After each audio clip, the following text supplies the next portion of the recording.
siap selamat. Aku tanggap tangkas tangguh, siap selamat. Kalau saya pribadi, hope for the best, prepare for the worst. Dan dari mengharapkan yang terbaik, tapi juga mempersiapkan kemungkinan yang terburuk. Dan dari move 1 sampai move nomor 4, saya tidak menjumpai adanya korban sama sekali.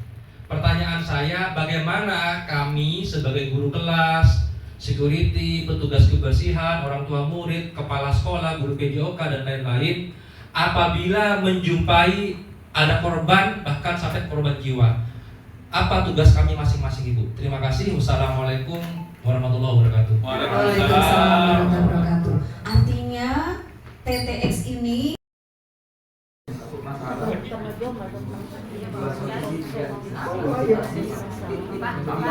dua.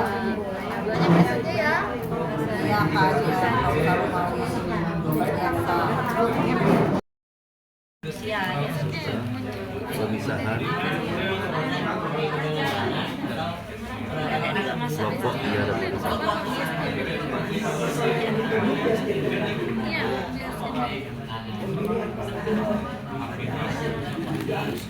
adalah solusi.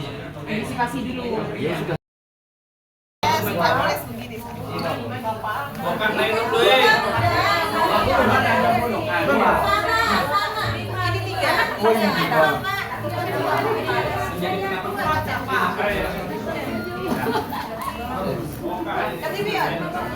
Pak, sampean berapa? Semangat Bu, semangat.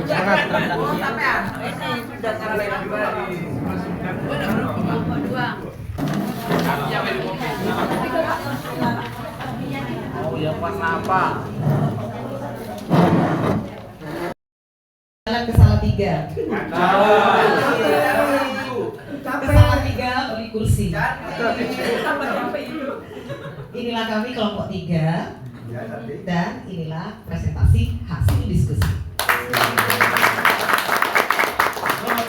Baik, di kelompok 3 ini kami mendapatkan tugas untuk bagaimana mendiskusikan, mengajarkan keterampilan sosial dan mengelola emosi. Sebenarnya kalau kita lebih mendalam beberapa waktu yang lalu, kalau yang ikut di pendidikan guru penggerak ini ada di PSI Pak, di pembelajaran sosial emosional seperti itu.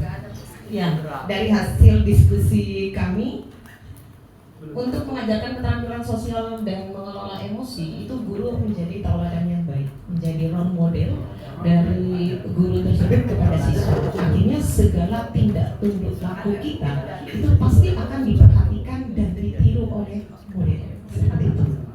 Kemudian yang kedua, sebagai guru kita harus selalu berpikir positif dan memberikan aktivitas yang positif. Artinya kita harus selalu memberikan energi positif pula kepada murid. Selanjutnya, guru mendampingi murid dalam mengenali emosinya.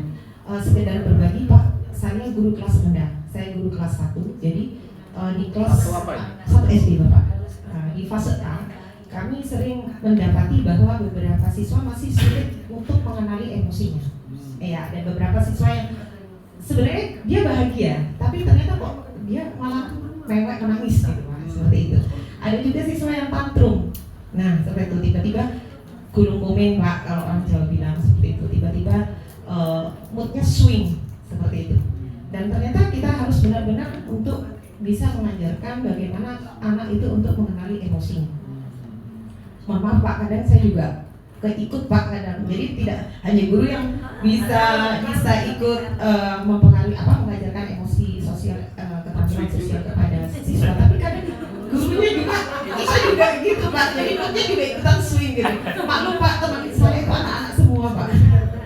Kemudian yang keempat, guru menjadi fasilitator dan mediator, serta saya tambahkan sedikit Pak, motivator juga untuk murid, untuk mengembangkan dan membangun sosial emosinya seperti itu.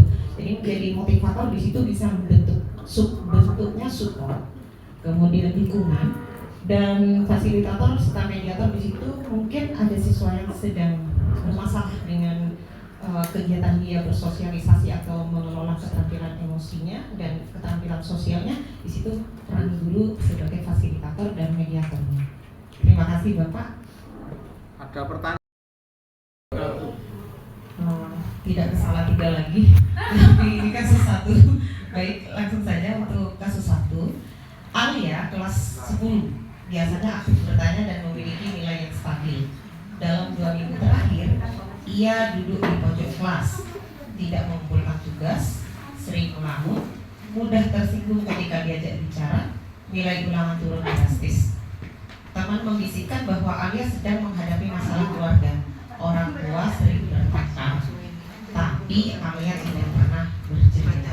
Setelah apa yang kami diskusikan, di sini akar permasalahannya adalah orang tua yang sering bertengkar, kemudian menyebabkan permasalahan-permasalahan lain yang akhirnya timbul, yaitu misalnya Alia duduk di pojok, dia tidak mengerjakan tugas, kemudian juga mudah tersinggung ketika diajak bicara. Itu merupakan imbas atau permasalahan yang lahir dari pokok masalah yang sedang Alia hadapi. Maka beberapa solusi yang sudah kami diskusikan, hal-hal yang bisa kita lakukan sebagai guru untuk Alia.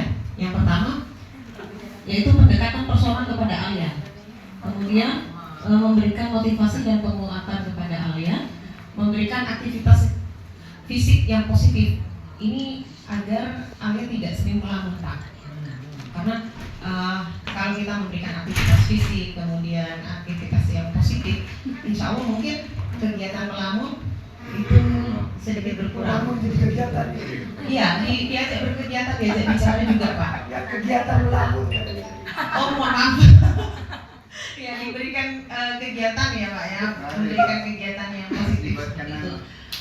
Menanyakan keinginan Alia. Jadi kalau Alia duduk termenung, mungkin kita bisa masuk Pak untuk mengajaknya berbicara deep talk kayak seperti itu Pak, berbicara dengan secara mendalam, heart to heart, bisa dari hati ke hati juga di situ. Apa yang sebenarnya menjadi keinginan Alia, seperti itu. Kemudian mengajak Alia berbicara dengan lembut. Artinya kalau sekarang Alia sedikit diajak bicara sudah tersinggung, langsung ngegas, kemudian diajak bicara sedikit, kemudian sudah nyolot dan seterusnya. Mungkin kita bisa melakukan suatu pendekatan yang lebih personal dengan berbicara lemah lembut, soft spoken katanya seperti itu. Kemudian juga memberikan motivasi dan pemahaman kepada Alia bahwa setiap keluarga itu memiliki masalah, dan kita memberikan support kepada Alia bahwa sebaiknya kita tetap survive apapun yang terjadi permasalahan di keluarga. Bagaimana kita tetap bertahan agar life must go on, seperti itu Pak. Iya, jadi saya jadi teringat apa yang dinasihatkan orang tua saya, bahwa setiap orang itu dengan air matanya sendiri. Jadi setiap orang itu memiliki sebuah permasalahan agar tetap bersujud kepada Yang Maha Kuasa. Itu saja reminder kita.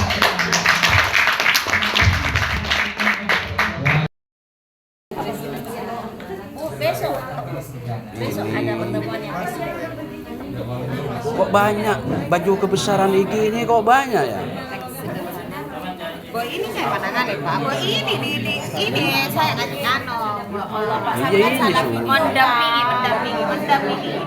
Saya teks apa ya action dengan tangan kanan maaf. Pak Raffi. Marah Pak, tadi memori aja. Sudah sampai.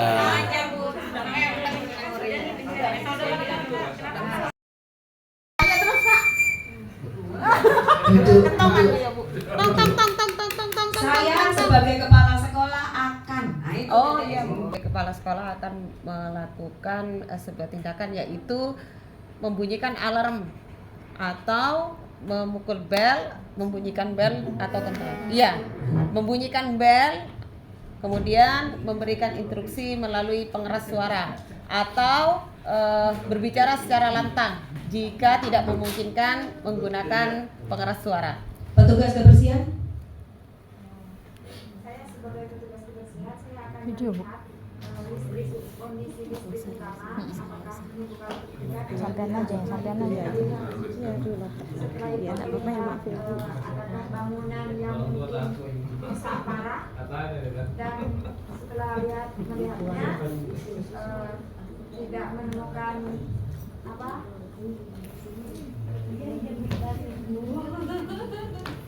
Jangan dibisiki. Setelah melakukan pengecekan bangunan, saya akan melakukan tugas selanjutnya yaitu membantu guru untuk menyelamatkan murid yang membutuhkan bantuan seperti disabilitas ataupun yang lainnya. Orang tua?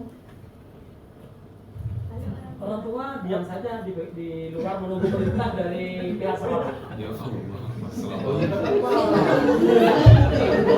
Keamanan. Membuka gerbang sekolah, kemudian setelah itu memastikan jalur evakuasi bebas dari hambatan. PJOK?